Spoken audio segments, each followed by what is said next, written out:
Hey folks, welcome back to my channel. This week we are doing the hairspray hack, which is from Daniel Cooper. Anybody who does not know who Daniel Cooper is, firstly, what are you doing on our channel? And secondly, his link is in our description. Go and check him out. He is an absolute genius when it comes to coming up with unconventional methods and new creative stuff. Go have a look at him. He's amazing. That's the end of my fangirl bit, honestly. So we thought we'd have a go because pretty much everybody's having a go. It's viral. I think, I'm not 100% certain what constitutes something being viral, but I'm pretty sure that this is.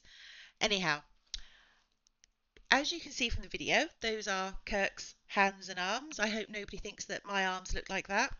I mean, who knows what anybody thinks. I'm not, anyway. I'm waffling now. Right, get back to it. So what he did was we took a little lizard mould and he sprayed a bit of firm hold hairspray into a silicone cup, and then using a micro brush he just took a bit of hairspray out of the cup, and then just placed dots into the lizard mould. The hope is that it will end up giving a really nice textured dotty pattern at the end of it. Now, whilst you could say, well, I can do the same thing with UV resin, yes you can, but with UV resin you get sort of a smooth finish, a smooth, shiny, it's a beautiful finish, don't get me wrong, but it's smooth. With the hairspray, it will give you a texture that you just don't get with anything else. So if you've not had a go at this, I thoroughly recommend it because it's good fun to do, and secondly, it actually does look quite effective, I think. So yeah, he's just popping on tiny bit of hairspray. And what I would say is that before you do sort of the next part of the process, you do need to ensure that it is 100% dry. So maybe do your hairspray bit and then go and have a cup of tea or coffee or whatever, but make sure it's fully dry, because if not, when you come to brush, it's gonna mess up your brush basically, because it's gonna get sticky, and no one likes a sticky brush. Now, I do have a confession to make. Up until this particular project, we had never used Chameleon flakes. I know, they are so pretty and they look so nice, but we'd not used them. And the reason for that is they always look so messy. No matter whose channel I'm watching, they just look like they make an absolute mess. And let's say I have glitter issues, and leave it there. Anybody who uses glitter will know exactly what I'm talking about. I did not want to add something else to the mix. But yeah, I saw the technique and I was like, no, we have to get some. So I made Kirk do it first. That way, if he made a horrendous mess, I can sort of breathe easily. But as you'll see, he was remarkably tidy with them, which actually made me think that maybe he'd been kidnapped by aliens and replaced with a cyborg. But no, he did really well. I will leave a link to the chameleon powders down below. I just got them from Amazon. They came the following day. Nothing fancy. No, I don't have any discount codes or anything like that.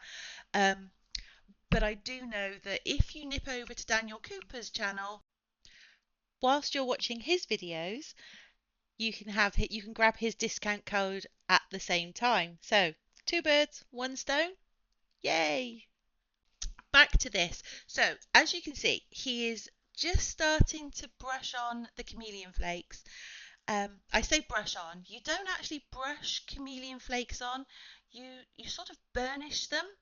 So you brush them and just keep going until there's no flake left. It's it's remarkably relaxing as well. I find it quite relaxing to do chameleon flakes, which I was very surprised at. But hey ho, you can't really see it in the tail piece. But as he gets further up the body, you'll start to see you're able to see, there we go, you're able to see the dots. And whilst the chameleon flakes are sticking to the dots, they're actually, it's giving them a texture, the texture that I was talking about, which is genuinely quite incredible.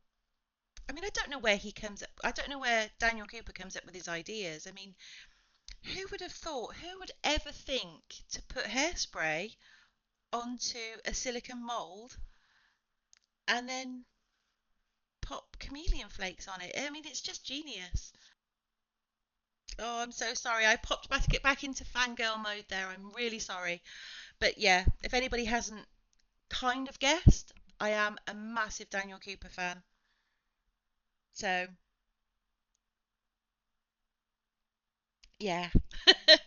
the So he used whilst he did blue on the main body and the tail, Kirk switched over to the green.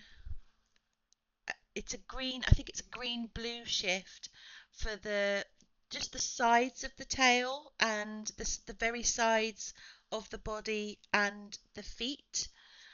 I think he was hoping that it would give it just that little bit more richness as you turn the piece round. He's usually quite good with picking out his colours though, so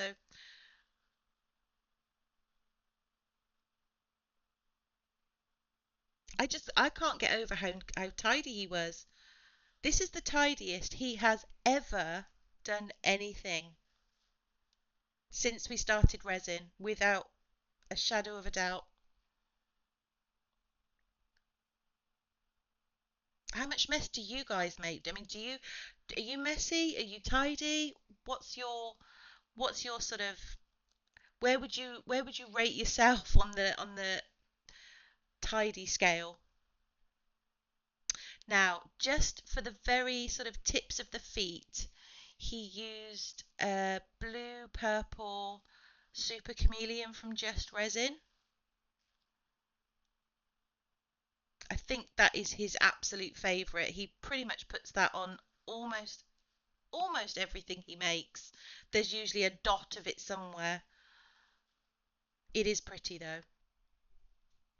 And that was him completely done. He's put chameleon flakes on the body, the tail, and the sides, and then that little bit of super resin. Oh, he's so cheeky, isn't he? Look at him. He's showing me his hands to show me how little mess he has made. Oh dear. So in the to filling up the mold, he just added some resin with some black paste. Now, this paste is the black paste from Vista Resin. And then he took a micro brush, and as you can see, there's little tiny toes on this mold. So he just popped the brush all around the very edges to make sure there's no air bubbles, because we all hate air bubbles, don't we? So once he'd done that, he just made sure the mold was topped up all the way to the top, topped up all the way to the top. What am I talking about? Topped up, and then he left it for 24 hours. And by the power of YouTube, here we are, 24 hours later, ready for the demold. You have to be really careful. If you have this mold, you'll know, but if you're thinking of getting the mold, you have to be really careful when you demold, because those toes they're still quite flexible even a day later, because they're so tiny.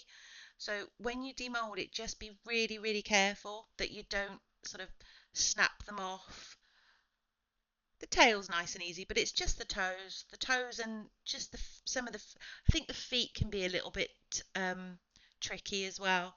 But the moment of truth, has he managed to do it? Oh, he does like a bit of suspense, doesn't he?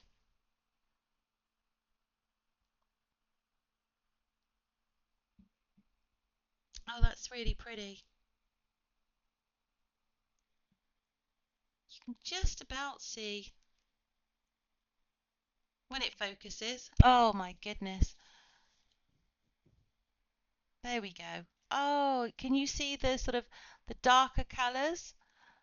That's it doesn't really show up very well on camera, but those darker bits is the hairspray, and it is very textured.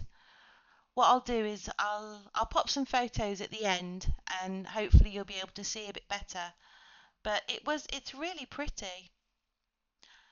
Do you know, I'm wondering what it would look like in sort of pastel colours. Might have to have a go at that. But yeah, I think it worked really well. It's an absolutely amazing technique, and there are so many possibilities from it. It's incredible. So once again, thank you to Daniel Cooper for sharing his genius with us all. Thank you to anyone that's made it all the way to the end of my video. Feel free to like and subscribe, and hopefully I'll see you next week. Take care. Bye.